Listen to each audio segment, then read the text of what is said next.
Hablábamos ya al inicio de este espacio informativo del tema migratorio, esta crisis en materia migratoria que se vive en nuestro país. El problema, desde la perspectiva que lo veamos, pues es mucho más serio de lo que parece, ¿no? Para hablar de este asunto tenemos en la línea telefónica a Tonatiuh Guillén. Él es excomisionado del Instituto Nacional de Migración. Tonatiuh, ¿cómo estás? Buena tarde. ¿Qué tal, estimado Oscar? Buenas tardes. Oye, Tonatiuh, pues vaya problema en el que estamos metidos. ¿Frente a qué estamos? ¿Cuál es el tamaño de esta crisis?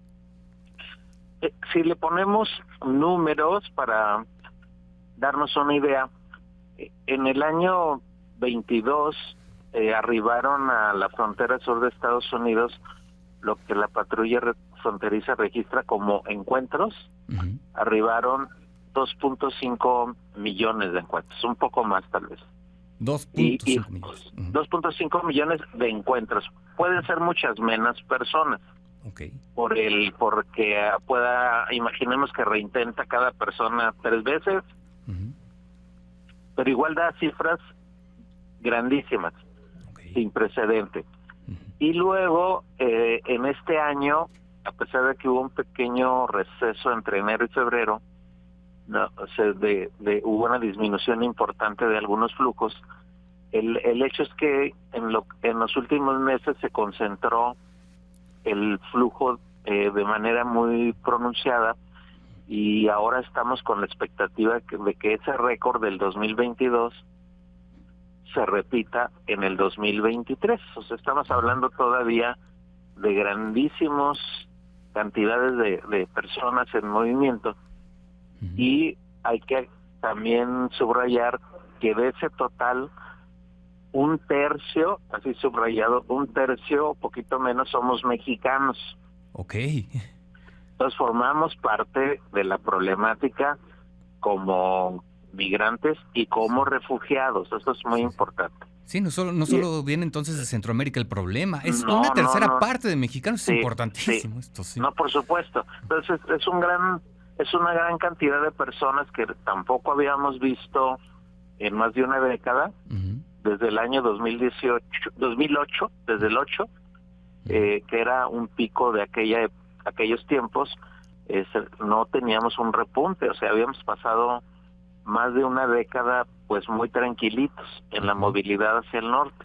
Sí. Y este año se acentúa una curva que empezó exactamente por ahí de abril, mayo del año 20.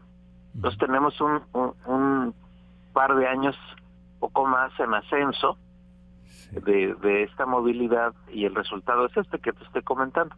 Entonces no es un asunto de extranjeros, o sea, que nos quede muy claro. Sí, que muchos creeríamos que el problema sería o vendría precisamente de Centroamérica. No lo vemos, vamos, en las calles, no, incluso de la Ciudad de México, sí, donde nuestro país ha llegado un sinnúmero de migrantes centroamericanos que están asentados en algunas calles, incluso del centro de la ciudad.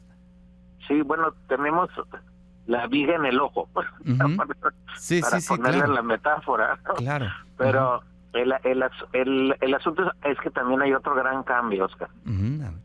Y es que el perfil social de las personas en movimiento corresponde más al perfil de refugio, de solicitantes de refugio.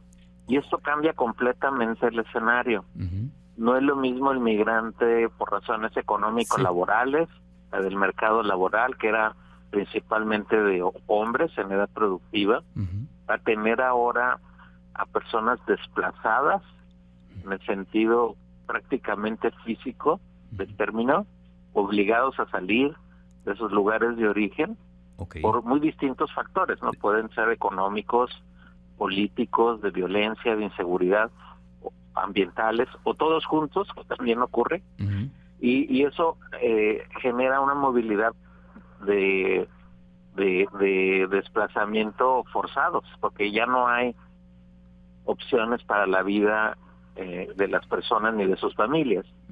Y ese cambio nos explica también que tengamos muchísimos grupos familiares, que tengamos mujeres con grandes números, niños, niñas, y que el desplazamiento tenga un tono de crisis humanitaria muy profundo. Uh-huh. Entonces hay que entenderlo más que en general como una emergencia o crisis migrante, como una crisis de refugio. Y sobre eso hay que tratarlo. Nos obliga a otro panorama. Ahora, frente a este panorama, precisamente, ¿qué estamos haciendo mal? ¿Ha fallado la política migratoria, la política de refugio en nuestro país? ¿Qué es lo que hace falta? Bueno, pues ha fallado profundamente. O sea, aquí hay un desafío muy grande, no hay que desconocerlo, es un desafío pues de escala mayor, no es simple. Sí. Pero estamos equivocando el tratamiento. No es lo mismo tratar a personas refugiadas cuando el Estado mexicano tiene convenios internacionales en la materia. Tenemos una constitución que protege a las personas como solicitantes de refugio, y tenemos una ley sobre refugiados, y tenemos además una Comisión Mexicana de Ayuda a Refugiados. Si esto es así, entonces el concepto de protección debe dominar, y las instituciones que deben estar al mando, en particular, es la Comar. Exacto, No que ha brillado por su ausencia, ¿no? Pues ha brillado por su ausencia porque casi no existe.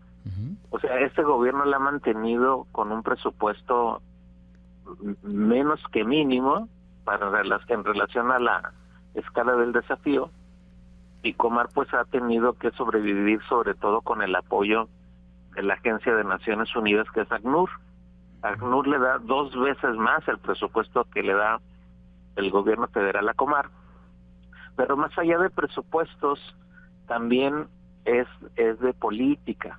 O sea, Comar debiera estar coordinando el esfuerzo del Estado mexicano en el tema, y me refiero a coordinando el esfuerzo con otras entidades del gobierno federal, con los gobiernos de los estados, con municipios e incluso con sociedad civil.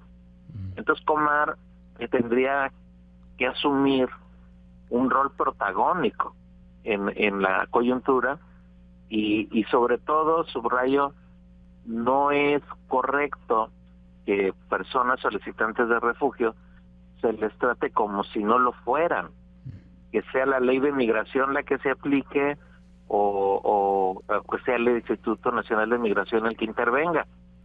Ahí debiera intervenir y sin duda apoyar, pero en este rol en donde Comar es la que establece los lineamientos. Ok. ¿Ha habido de alguna manera descuido? Pues no, yo creo que no hay interés en atender el problema desde esa perspectiva, y lo lamento mucho porque al final lo que está en juego pues son muchísimas vidas de personas y sus condiciones tan terribles, sometidas a hostigamientos continuos, a amenazas del crimen organizado, e incluso con estas actitudes de contención y de expulsión, pues terminamos obligándolas a subirse a un tren, por ejemplo, cuando no tendrían por qué hacerlo, si tuvieran otro marco de protección. Tonatiuh, finalmente, rapidísimo, ¿qué hacer en estos momentos para evitar pues que el problema se haga más grande? Hay que hacer este giro de entender la problemática como una cuestión migratoria en general, a hacer el énfasis en una cuestión de refugio. Y no olvidar que también nosotros tenemos nuestra cuota de refugiados muy grande, casi el 40% del total de mexicanas y mexicanos tenemos este perfil, desplazados de Guerrero, de Michoacán, de Chiapas, Oaxaca, y en esa materia no nos distinguimos mucho de lo que pasa en Centroamérica o en otros lugares. Hay que atender lo que está ocurriendo, por supuesto, en México también. Así es. Perfecto. Así bueno, es. Tonatiuh Guillén, te agradezco mucho. La verdad es que la información que nos acabas de dar es importantísima. También nosotros tenemos parte de este problema en el tema migratorio. Te agradezco mucho. Estamos en contacto, estaremos al pendiente de lo que está ocurriendo. Con mucho gusto.